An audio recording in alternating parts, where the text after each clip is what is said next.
All right, everybody, I want to show you how to cut in a single gang box. But first, what I want to do is show you a little trick for securing your Romex with zip ties. So what I want to do is I want to take a staple and I want to put it in sideways like this.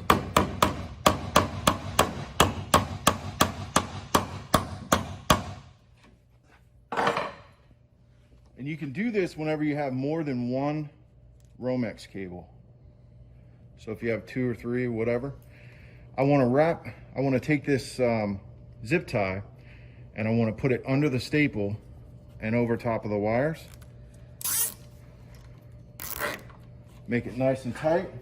Notice how neat it looks. The only other thing I want to do is I want to cut that extra. Okay, so next thing I want to do is I want to show you 2 different ways of stripping out the outer sheathing on the Romex. First way, I want to grab the ends of the cable like this and I want to pull it apart. Notice how fast that is. Then I want to find my wire that's inside, pull out the jute. The jute is this cardboard kind of paper, brown paper, and then I want to pull the rest of it off.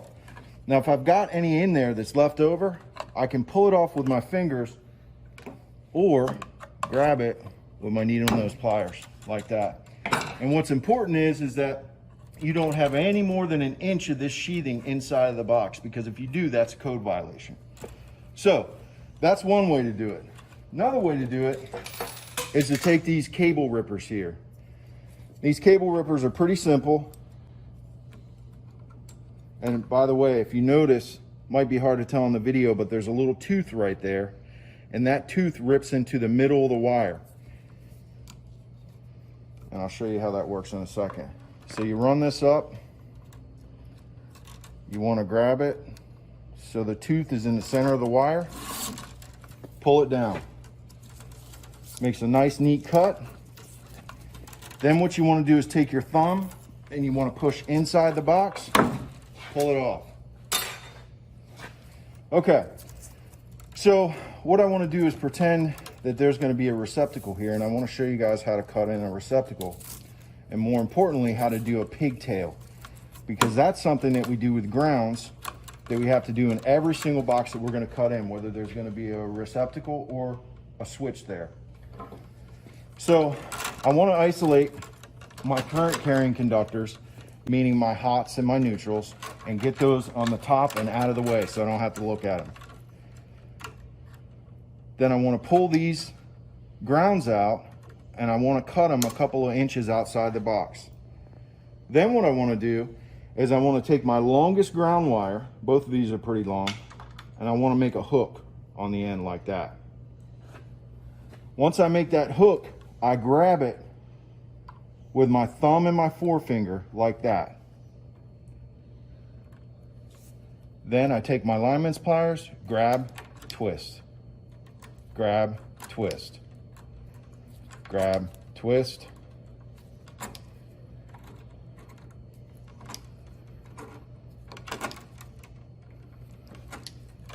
right, now I forgot a wire nut, be right back.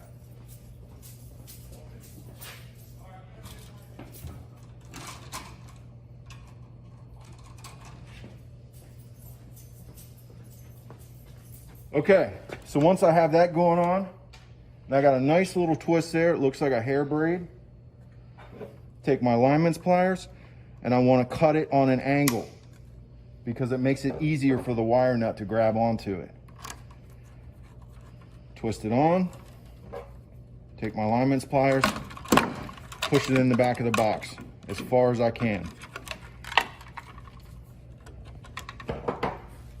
Because if it's farther back, then that means I have more room in the box and the box isn't as messy. Okay, so now I'm done with that. Now, code tells us that these wires coming out of the box can't be any longer than 8 inches and no shorter than 6 inches. So a good rule of thumb is, and this depends obviously on the person, if you have small hands, this might not work so well for you, But for right now, what I want you to do is hold your hand like this. Hold your hand like this, and that's going to be about 6 to 8 inches. All right. So I don't want you to measure this, because that's going to take time. And lots of times in the field, we really don't have time. But what I do want you to do is kind of get a feel for what 6 to 8 inches is. And after you do this a bunch of times, you won't even have to think about it. So the next thing I'm going to do is I'm going to start stripping out the ends of my cable. And if we look at these strippers, most of your strippers have holes in them on the sides. What those holes are for is curling your wire. I'll show you this again. Strip the wire, put the end of it in the hole, curl it like that. It makes a perfect curl. By the way, when you're stripping out this wire, you want to grab and then you want to let off a little bit. If you do that, it pops off like butter. If you grab it and you hold on for dear life, it's really, really hard to get off. So you don't want to do that. So again, I put it in this hole,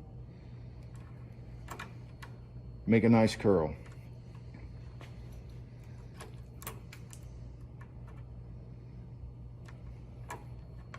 Okay, so this one's gonna have a receptacle in it. Notice on my hot side, my right side, the curls are going up. And notice on my left side, or my neutral side, the curls are going down. And the reason for that is, we want to go the direction of our screws. And by direction, I mean clockwise or counterclockwise. So I'm going to wrap my wires around this device. And notice that the curl is going clockwise rather.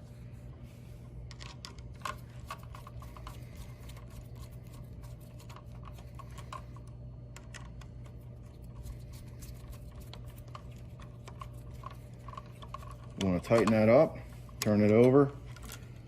Same thing over here.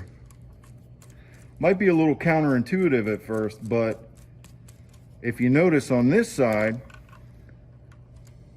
the curls are going in the down direction, but because it's on the left side or the opposite side, it's actually going counter or going clockwise.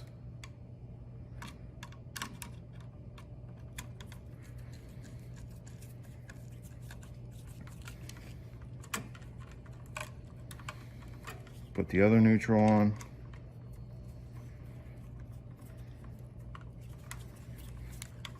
Ground. It's also very helpful if with this hand, the hand that you're not using, the hand that you're using to hold the device, you pull it out a little bit. Because if you have tension on this, these wires are less likely to slip out.